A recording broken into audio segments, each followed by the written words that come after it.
থেকে সুস্পষ্টভাবে প্রমাণিত, যদি কোনো রাষ্ট্রপ্রধান, মুসলিম রাষ্ট্রপ্রধান, সে যদি জেনায় লিপ্ত হয় এবং 4 জন প্রত্যক্ষদর্শী সাক্ষ্য তা দেখে, সুস্পষ্টভাবে প্রমাণিত হলে তার উপর হদ প্রয়োগ হবে এবং সে রাষ্ট্রপ্রধানের দায়িত্ব থেকেও তাকে সরিয়ে দেওয়া হবে, অ্যাবসলিউটলি তাকে অভিশংসন করা হবে। অ্যাবসলিউটলি। কিন্তু আপনি যেটা বলছেন সেটার ব্যাপারে কোনো রকম আমার কোনো দ্বিমত না, আমাকে ভুল বুঝবেন না হুজুর। আমি জিনিসটা যেটা বলি সেটা আমি আপনাকে বলি। আমার পক্ষে আমার পক্ষে যেটা সম্ভব হয়েছে সবচেয়ে প্রামাণ্য হিসাবে আমি এগুলি সংকলনগুলি দেখতে চেষ্টা করছি, এগুলি কোথায় কোনটা। এখন আমি যেহেতু আরবি পড়ে বুঝি না, তখন আমার ক্ষেত্রে অপশন ছিল হচ্ছে 2টা। এক হচ্ছে হানাফি আইনটা যেটা আছে, হানাফি আইন বলে সেইটার ইংরেজি অনুবাদ দেখা, সেটার ইংরেজি অনুবাদ দেখা। আমি আপনাকে বলি, আমাকে আপনি বলতে দেন, আমাকে বলতে দেন, আমি একটু শেষ করি। আমি ভুলে যাব, আপনি শেষ করছেন সেজন্য আমি শেষ করি। আপনি ইসলামিক ফাউন্ডেশন থেকে একটা বইকে হানাফি আইন শাস্ত্র বলতে পারেন না। না, আমি হানাফি আইন শাস্ত্র বলতেছি না তো, আপনি আমার কথা বুঝতে পারতেছেন না। আপনি আমাকে আবার কথা বোঝেন, আপনি আমাকে কথা বোঝেন। আমার কাছে অপশন ছিল হচ্ছে হয় ইংরেজি অনুবাদে এটা পড়া অথবা বাংলাদেশের। এখন আমি কি দেখলাম, বাংলাদেশ ইসলামিক ফাউন্ডেশন। আমি বলি আমাকে একটু শেষ করতে দেন 1 মিনিট।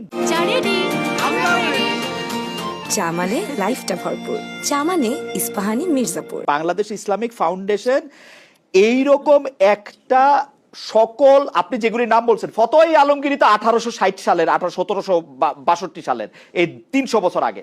আমি দেখছি ওরা সবগুলির বিবেচনা করছে, শাহ আব্দুল হান্নান সাহেবকে সেটা এটা বানাইছে, বানানোর পর বিধিবদ্ধ ইসলামী আইন নামে কয়েক খণ্ডের একটা বই বাইর করছে।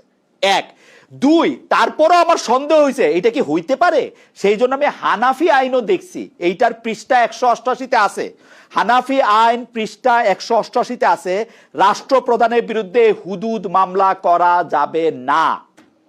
আপনি এটা চেক করে দেখতে পারেন, চেক করতে হবে না, কিন্তু ব্যাখ্যাটা তো বুঝেন নাই আপনি। আমি ব্যাখ্যাটা আবার বুঝান। জি বলেন। ইসলামী, আমি বুঝাই দিচ্ছি।